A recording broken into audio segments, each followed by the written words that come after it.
The notice appeared on a quiet Tuesday morning, taped crookedly to the homeowner's front door as if delivered in haste or irritation. It fluttered slightly in the breeze, its bright orange tint deliberately chosen to catch the eye and to convey, without words, that this was not a friendly reminder but a warning. The homeowner, who had lived in the peaceful cul-de-sac for nearly a decade, recognized the formatting immediately. It was the standardized violation slip from the HOA, the kind residents dreaded not because of the content but because of the tedious battles that often followed. The tone of the notice was firm, accusing, and unmistakably absolute. The house paint color was unauthorized. According to the HOA, the homeowner had painted the exterior a color that did not exist within the association's approved palette. The accusation came as a shock, not because the HOA was incapable of such claims, they were infamous for nitpicking, but because the house had not been painted at all. The color that now allegedly offended the neighborhood aesthetic was the exact same shade it had been when the homeowner moved in. A soft, sun-faded grayish blue that had weathered lightly over the years, but remained entirely unchanged in hue or finish. There had been no renovations, no touch-ups, no modifications. The house stood exactly as it always had. Confusion quickly gave way to irritation. The homeowner studied the notice again, scanning for any hint of explanation. Instead, the message insisted that a full repaint must be completed within 15 days or fines would begin accumulating. It referenced a recently updated HOA guideline that prohibited unapproved tones not consistent with the neighborhood's established look. The irony was almost comical, considering half the street featured colors brighter and newer than the one now under fire. But the notice was written with the kind of bureaucratic boldness that assumed its correctness simply because it existed. The homeowner walked around the house, inspecting it carefully, searching for any plausible misunderstanding. Maybe the sun had bleached the paint more than expected, or perhaps a recent storm had left subtle discoloration that, from a distance, gave the illusion of something new. But no, nothing unusual appeared. It was the same as it had always been. The homeowner ran a hand across the siding, feeling the familiar texture, the slightly uneven grain, the faint residue of age. Nothing had changed, except the HOA's sudden and inexplicable opinion. By the afternoon, curiosity had turned into determination. The homeowner decided to review the HOA guidelines, hoping to find a clause or detail that would invalidate the notice entirely. The document was long and tedious, filled with rules about mailbox heights, acceptable landscaping, seasonal decor timing, and the ever-contentious topic of exterior paint colors. The approved palette listed 9 options, each with carefully labeled swatches. But as the homeowner compared them to the house, it became increasingly apparent that none of the listed colors matched the existing shade. Not even close. This realization sparked a deeper concern. If the house had been originally approved years ago, why was it suddenly considered unauthorized? And if the color was never part of the official list, how had the previous owners gotten approval? Or had they? Perhaps the HOA was missing records, or worse, manipulating them. The following days grew more tense as neighbors noticed the orange violation slip and began asking questions. Some expressed sympathy, recalling their own battles with the HOA. Others shrugged, suggesting compliance was easier than fighting. But the homeowner refused to accept the idea of repainting an entire house because of an error, especially one that would likely cost thousands of dollars. A battle with the HOA was rarely pleasant, but letting this slide felt like an invitation for future harassment. The homeowner decided to dig deeper. The first step was contacting the HOA office. As expected, the response was dismissive. A curt message claimed that all houses must comply with the updated color palette and that any pre-existing non-compliant colors were also subject to correction. The inconsistency in their reasoning was blatant. How could a house that had passed inspection during purchase suddenly violate a rule implemented years later? The HOA representative's tone betrayed no willingness to entertain questions. The frustration only strengthened the homeowner's resolve. If the HOA refused to acknowledge their mistake, then evidence would have to speak for itself. The homeowner began searching for old records. Documents from the time the house was built, inspection papers, approval signatures, anything that would clearly show the original paint color had been permitted. Files stored in boxes, digital archives, old emails. Everything was combed through meticulously. The search eventually led to the county's public records office, where property information dating back decades was stored. The building was quiet, filled with long shelves of outdated paperwork and computer terminals running archaic software. The homeowner spent hours clicking through documents, comparing dates, cross-referencing neighborhood development plans, and scanning permits.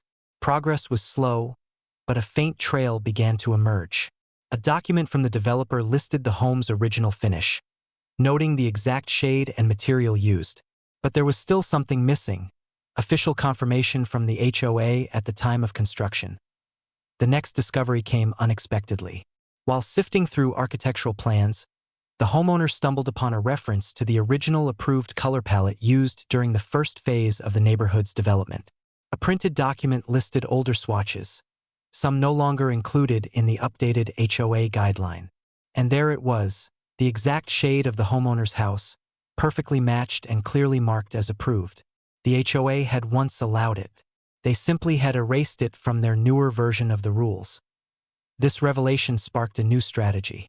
If the HOA had removed approved colors from their current palette without accounting for existing homes, then the homeowner wasn't in violation, the HOA was.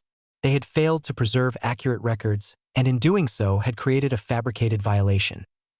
The homeowner left the archives office with copies of every relevant document, each neatly labeled and ready to be presented. The pieces were starting to come together, forming a timeline that placed the HOA in a very uncomfortable position. The homeowner could already imagine the reaction. The shift from condescension to panic, the scramble to justify the oversight, the awkward backpedaling. But the homeowner wasn't only seeking vindication.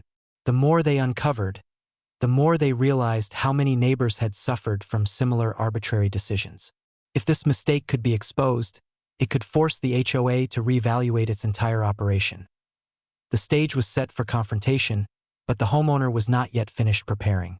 There were still missing details, still unanswered questions about how many colors had been removed, how many approvals had been ignored, and how widespread the HOA's negligence truly was.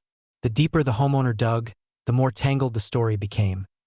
And then, just as the homeowner prepared to organize the evidence into a coherent presentation, an unexpected discovery surfaced. One that hinted the situation was far more complicated than a simple oversight. The discovery came late at night, long after the homeowner had sorted stacks of printed documents into careful piles across the dining table. Through hours of cross-referencing, scanning, and labeling, patterns had begun to emerge. Inconsistencies in dates, gaps in the HOA's recorded palette revisions, and subtle hints that the association's guidelines had been altered not once or twice, but repeatedly, often without notice to residents.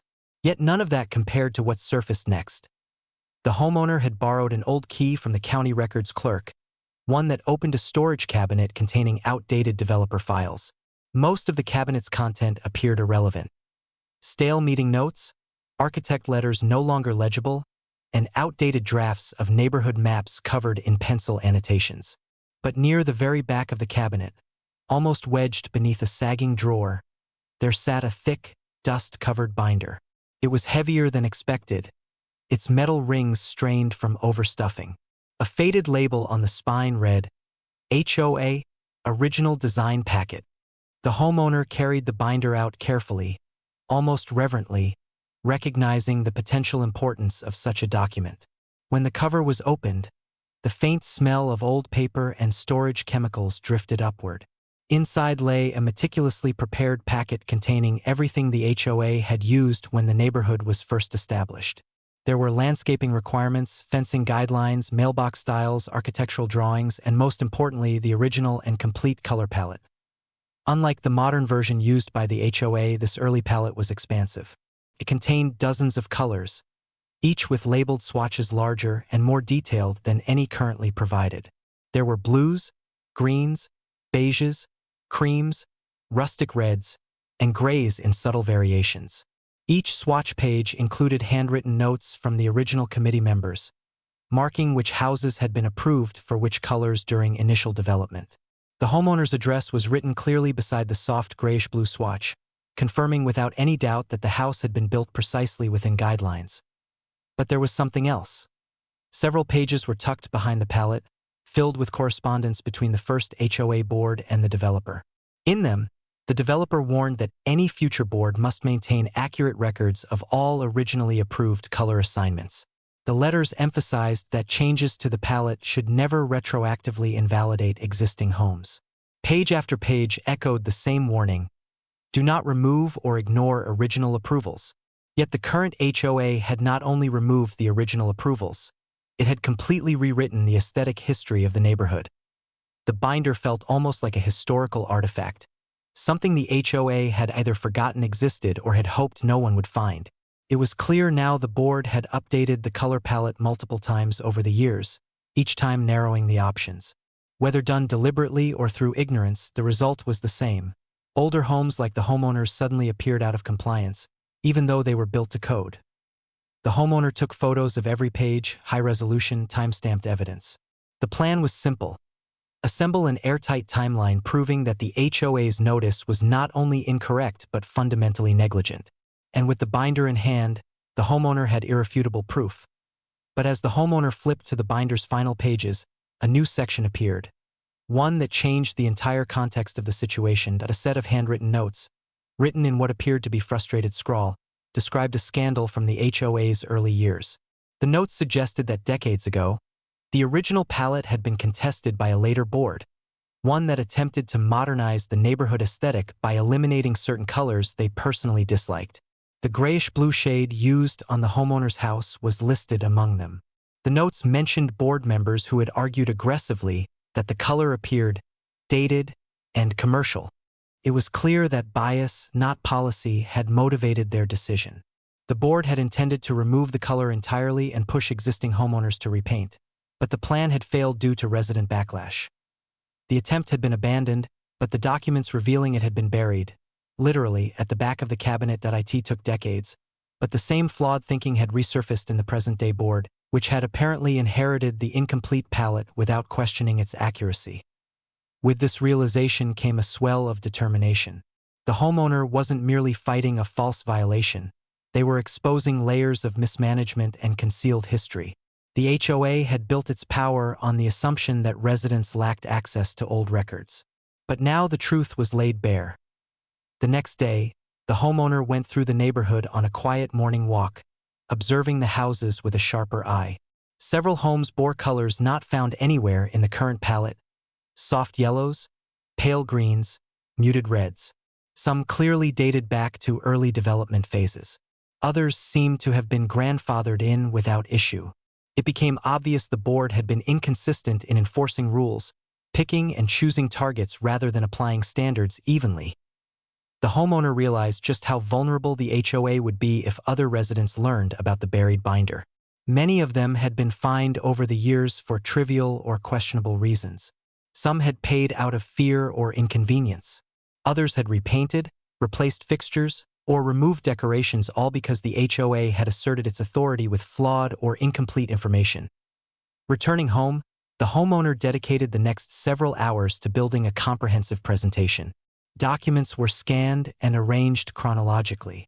The original palette was placed beside the modern palette to highlight discrepancies. Screenshots of outdated approvals were matched with current violations. Each page of the binder was marked, referenced, and explained. The presentation grew into a massive collection of proof, undeniable, comprehensive, and deeply embarrassing for the HOA. But as the homeowner worked, a new thought took shape, one not of defense but of opportunity. If the HOA could make baseless accusations, then perhaps their system could be turned against them. Not maliciously, but strategically. If their guidelines were flawed, then following them to the letter might reveal just how unmanageable they truly were. A plan began forming, subtle, creative, and undeniably petty. The kind of plan that didn't break rules but instead followed them so precisely that it exposed their absurdity. The homeowner would defend their own home, yes, but they would also make sure the board understood exactly how it felt to be scrutinized under impossible standards. By the time the evidence was fully compiled, the homeowner felt a strange mix of satisfaction and anticipation. The truth was ready to be revealed. The HOA meeting was only a few days away, and the homeowner planned for that meeting to be unforgettable. The HOA meeting was held in the community clubhouse, a room designed to appear welcoming but often used as a battleground for disputes, grievances, and thinly veiled power plays. On this particular evening, the atmosphere felt denser than usual, as though anticipation had settled into every corner. Folding chairs had been arranged in tight rows, the projector hummed faintly on a small table, and the board members sat at a long rectangular desk facing the residents like judges presiding over a trial.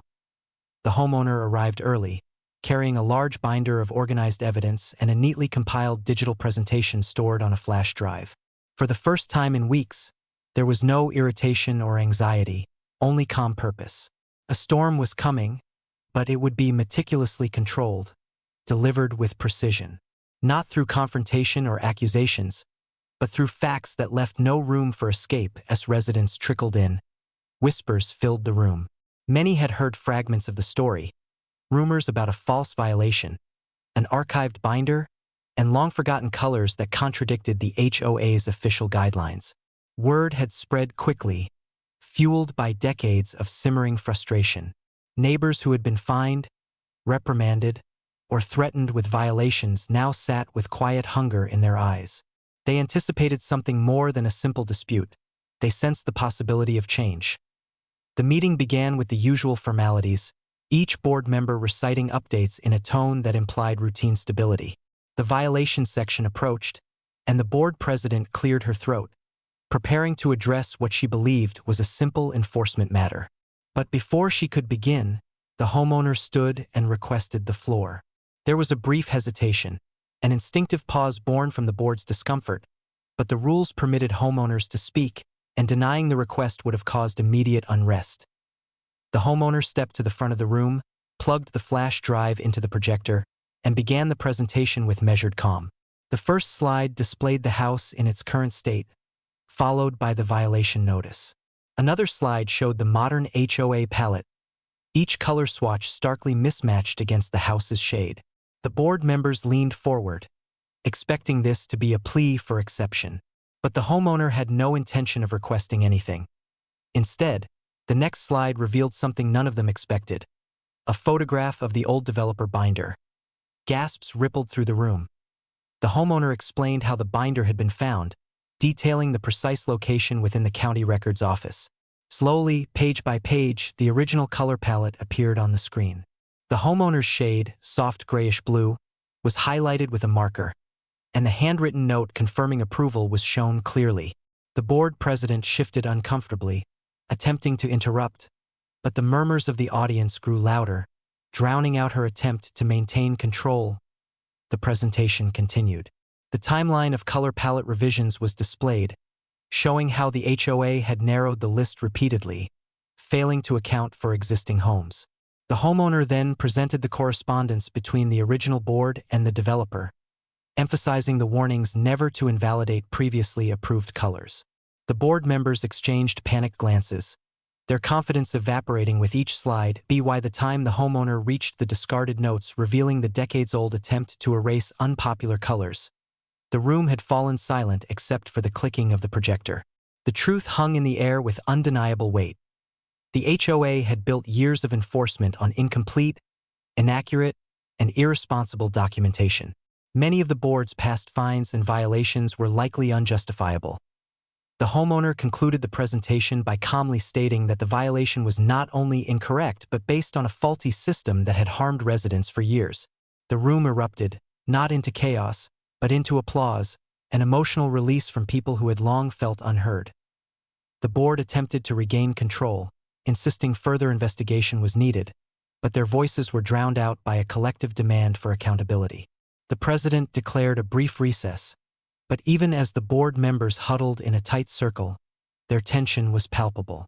They knew the situation had spiraled far beyond a single violation. The homeowners had seen evidence that could challenge the board's authority entirely. When the meeting resumed, the board announced that the violation against the homeowner would be immediately dismissed. Yet the room remained restless. Dismissing one violation was insufficient. The residents wanted reform, clarity, fairness, and transparency, and they wanted it now. Quietly observing the unrest, the homeowner recognized an opportunity not for punishment, but for something far more satisfying: a reminder that authority should never go unchecked. Over the next several weeks, the homeowner began their plan, not through sabotage or confrontation, but through the very tool the HOA claimed to uphold: strict adherence to the rules. The homeowner began submitting requests with painstaking precision, each one following the guidelines down to the smallest detail. A request to plant new shrubs followed the exact specifications for height, spacing, and soil color. A request to install a mailbox included precise measurements down to the millimeter. A request to place seasonal decorations cited 3 separate clauses ensuring compliance. And each request forced the HOA to spend time reviewing, verifying, and responding. They could not deny the requests, as every one of them was perfectly aligned with their own rules. The board became overwhelmed, buried under the administrative weight of their own system. Other residents, inspired by the homeowner's strategy, joined the effort, submitting their own hyper-compliant requests. Suddenly, the HOA that once nitpicked the neighborhood found itself suffocating under the volume of paperwork. Meetings became longer, responses slowed. The board struggled to keep up. Their own rules, once used as a weapon, now became a burden too heavy to sustain. Eventually, under pressure from residents exhausted by years of inconsistency, the board agreed to a full review of their guidelines. They reinstated several of the original approved colors, updated enforcement protocols, and issued a formal apology to the community. Quietly, they replaced 2 board members who had been most resistant to reform. The homeowner's house remained exactly as it was: original, approved, and now publicly validated. In the weeks that followed, the neighborhood changed. Conversations became friendlier, small gatherings grew more frequent, and the tense atmosphere that once loomed over every HOA meeting gradually lifted. Residents felt empowered, and the board, humbled by public exposure, began operating with new transparency. The homeowner never bragged or gloated. There was no need. The satisfaction came not from victory, but from restoring fairness for everyone in the community. And though they never admitted it aloud, the homeowner quietly enjoyed watching the board navigate the labyrinth of rules they had once enforced with such ease. The house stood unchanged, its gentle grayish-blue exterior catching the evening light exactly as it had when the homeowner first moved in. A symbol not of rebellion, but of truth preserved and justice delivered. And the homeowner, now armed with the knowledge that systems can be challenged and records can reveal uncomfortable truths, felt more grounded than ever, secure in the knowledge that even the most stubborn authority could be humbled by a well-documented, perfectly executed plan.